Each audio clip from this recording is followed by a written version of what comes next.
अगला अध्याय।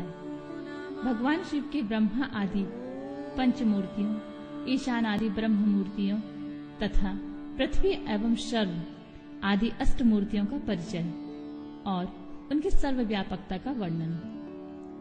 उपमन्यु कहते हैं, श्री कृष्ण महेश्वर परमात्मा शिव की मूर्तियों से यह संपूर्ण चराचर जगत किस प्रकार व्याप्त है, यह सुनो। ब्रह्मा, विष्णु, रुद्र, महेशान तथा सदाशिव, ये सब परमेश्वर की 5 मूर्तियां जाननी चाहिए, जिनसे यह संपूर्ण विश्व विस्तार को प्राप्त हुआ है। इनके सिवा और भी 5 शरीर हैं, जिन्हें पंच ब्रह्मा कहते हैं।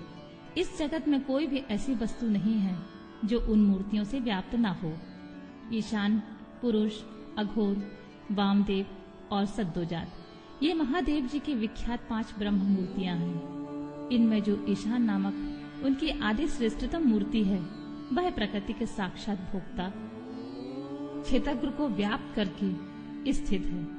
मूर्तिमान प्रभु शिव की जो तत्पुरुष नामक मूर्ति है, वह गुणों का आश्रय रूप भोग्य अव्यक्त में अधिष्ठित है। पिनाकमणि महेश्वर की जो अत्यंत पूजित अघोर नामक मूर्ति है, वह धर्म आदि 8 अंगों से युक्त बुद्धि तत्व को अपना अधिष्ठान बनाती है। विधाता महादेव की वामदेव नामक मूर्ति को आगम वेत्ता विद्वान अहंकार के अधिष्ठात्री बताते हैं। बुद्धिमान पुरुष अमत तेजस्वी शिव की सद्दोजात नामक मूर्ति को मन के अधिष्ठात्री कहते हैं। विद्वान पुरुष शिव के ईशान नामक मूर्ति को श्रवणेन्द्रिय वाणी, शब्द और व्यापक आकाश तत्व की स्वामिनी मानते हैं।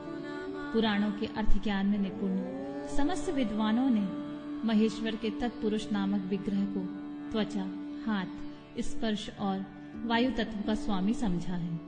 मनीषी मुनि शिव की अघोर नामक मूर्ति को नेत्र, पैर, रूप और अग्नि तत्व की अधिष्ठात्री बताते हैं।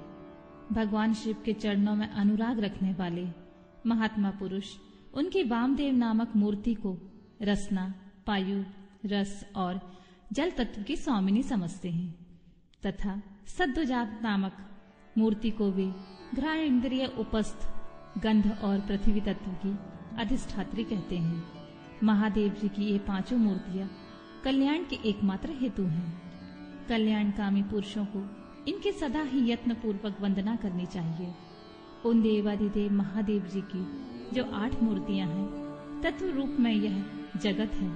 उन 8 मूर्तियों में यह विश्व उसी प्रकार ओतप्रोत भाव से स्थित है जैसे सूत में मन की पिरोए होते हैं। शर्व, भाव, रुद्र, उग्र, भीम, पशुपति, ईशान तथा महादेव, ये शिव की 8 विख्यात मूर्तियां हैं। महेश्वर की इन शर्व आदि 8 मूर्तियों में क्रमशः जल, भूमि, अग्नि, वायु, क्षेत्रज्ञ, सूर्य और चंद्रमा अधिष्ठित होते हैं। उनकी पृथ्वीमयी मूर्ति संपूर्ण चराचर जगत को धारण करती है।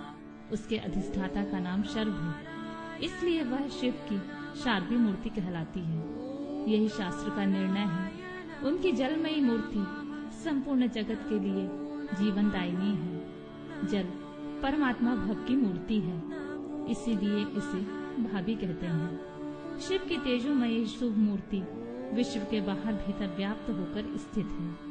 वह घोर रूपनी मूर्ति का नाम रुद्र है, इसलिए वह रौद्री कहलाती है। भगवान शिव वायु रूप से स्वयं गतिशील होते हैं और इस जगत को गतिशील बनाते हैं। साथ ही वे इसका भरण पोषण भी करते हैं। वायु भगवान उग्र की मूर्ति है, इसलिए साधु पुरुष उसे औग्री कहते हैं। भगवान भीम की आकाश रूपनी मूर्ति सबको अवकाश देने वाली सर्वव्यापिनी तथा भूत समुदाय की भेदिका है। वह भीम नाम से प्रसिद्ध है, अतः इसे भैमी मूर्ति ही कहते हैं। संपूर्ण नेत्रों में निवास करने वाली तथा संपूर्ण आत्माओं की अधिष्ठात्री शिव मूर्ति को पशुपति मूर्ति समझना चाहिए। वह पशुओं के पाशों का उच्छेद करने वाली है। महेश्वर की जो ईशान नामक मूर्ति है, वही दिवाकर सूर्य नाम धारण करके संपूर्ण जगत को प्रकाशित करती हुई आकाश में विचरती है, जिनकी किरणों में अमृत भरा है और जो संपूर्ण विश्व को उस अमृत से आप्यायित करते हैं। वे चंद्रदेव भगवान शिव के महादेव नामक विग्रह हैं, अतः उन्हें महादेव मूर्ति कहते हैं। यह जो 8वीं मूर्ति है वह परमात्मा शिव की साक्षात स्वरूप है तथा अन्य सब मूर्तियों में व्यापक है। इसीलिए यह संपूर्ण विश्व शिव रूप ही है। जैसे वृक्ष की जड़ सींचने से उसकी शाखाएं पुष्ट होती हैं, उसी प्रकार भगवान शिव की पूजा से उनके स्वरूप भूत जगत का पोषण होता है। इसलिए सबको अभय दान देना, सब पर अनुग्रह करना और सबका उपकार करना, यह शिव का आराधन माना गया है। जैसे इस जगत में अपने पुत्र पौत्र आदि के प्रसन्न रहने से पिता पितामह आदि को प्रसन्नता होती है, उसी प्रकार संपूर्ण जगत की प्रसन्नता से भगवान शंकर प्रसन्न होते हैं। यदि किसी भी देहधारी को दंड दिया जाता है तो उसके द्वारा अष्टमूर्तिधारी शिव का ही अनिष्ट किया जाता है, इसमें संशय नहीं है।